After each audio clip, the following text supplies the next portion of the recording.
Okay. Well, the best calm down exercise, if you're just kind of thinking about, like, not necessarily the down position, but the dog just calming down, okay, is anything that you do when there is a trigger, like the doorbell ringing, or another dog barking, or a cat walking by, and one, you become patient with the dog, and two, you begin to practice something that the dog has done before. So if the dog already knows an exercise, you've taught it when there's not a lot of stress, when there's not a lot of triggers going on, you can show the dog that, hey, this particular thing, okay, this skill that I showed you sitting by my left-hand side is something that is really beneficial for you. And this is how I want you to deal with this particular situation. Let me see that one more time, the question. What's the best? Yeah, so that's one. But what's the best exercise? Okay, so the best exercise by far is place training. You know, I use it a lot. My secretary was here the other day, Gerda was here, and it was during our company Christmas party.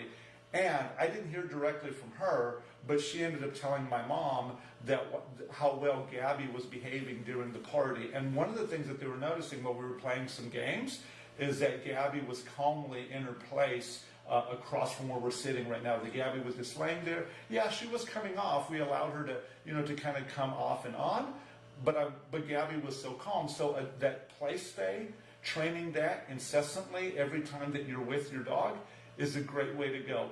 Let me add some more value to this because I think it's important to mention this, and I don't think I've ever said this during one of the live shows before.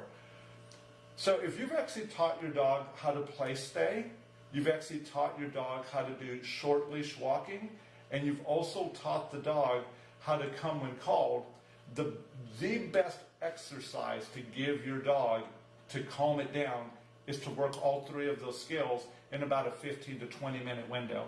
So I would probably start with some place stay for maybe 5 minutes, then take the dog out for a walk, have the dog moving with you, sitting with you, making sure that the dog is watching as you're turning left and right, then come back home, make the dog do a little bit of coming when called. I like to use the treat toss game. That's a great way to get the dog to do that. And then end that 20-minute, that 30-minute interval with the dog going back onto their play stay.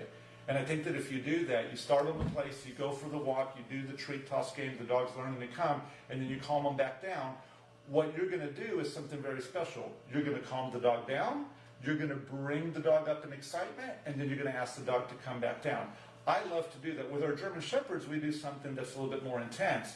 I will make my dog get into a very driven state of mind where they're ready to bite on the sleeve or the tug that we're playing with. And then at that moment that they're at the peak of their excitement, then what I'm going to do is I'm going to ask the dog, by whispering to them, to come all the way back down to do some obedience just so I can excite them again and go back and forth between excitement and calmness while I'm able to control them with my voice. So I think that's probably the best thing that you can do.